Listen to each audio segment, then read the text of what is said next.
And here's a look newsroom at the latest going on at this time.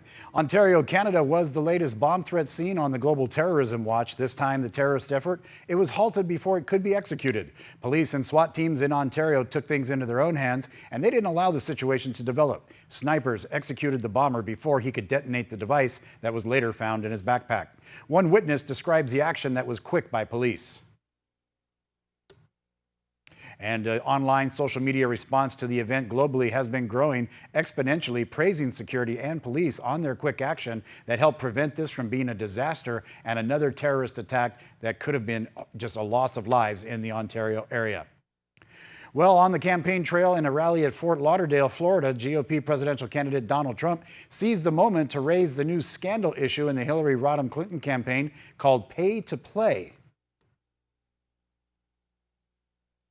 And Trump stated that according to recent reports on cable news network, Hillary Rodham Clinton was paid more than $21 million for making speeches to private companies and groups between April of 2013 and March of 2015. And that's less than 1 month prior to her announcement as candidate for president in April of 2015.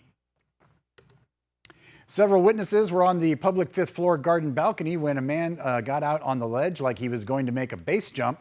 He approached a ledge starting ascending and it made it past at least 10 floors. Then he passed 20 floors, eventually got to the 22nd floor, and he had the Big Apple on edge for several hours, and the man started climbing at the fifth floor atrium, which is accessible to the public. He was an independent researcher there. There's also been a massive fire apartment building in Silver Spring, Maryland, where the fire has just raged. People had to get out from the inside, and we didn't know what was going to be happening there, but it did happen that everybody got out. About 25 people were sent to the hospital, and they had to be rescued from the outside.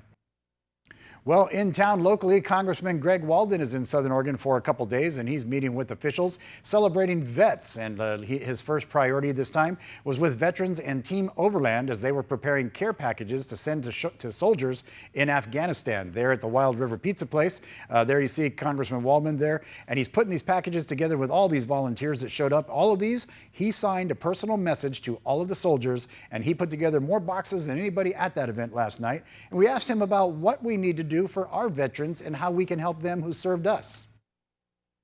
Why not let veterans access their hometown doctors and hometown hospitals so they don't have to drive hundreds of miles away to a VA facility or wait a month or two to get into a clinic? We can do better for our veterans. We have to, and we are focused on getting there and fixing these problems. But our veterans, we have to take care of them.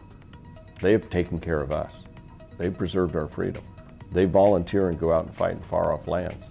How does this country not open its doors and its arms and everything else we have to make sure they get the best health care possible in a timely manner?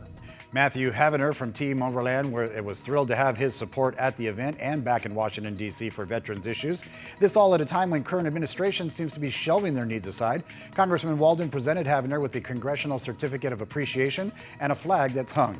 Here's a look at the weather as it's going to get hot. You're going to see 100 degrees, Klamath Basin in the 90s, Oregon coast with clouds in 60s, and Central Oregon and Red Valley going to be 100. More news coming up.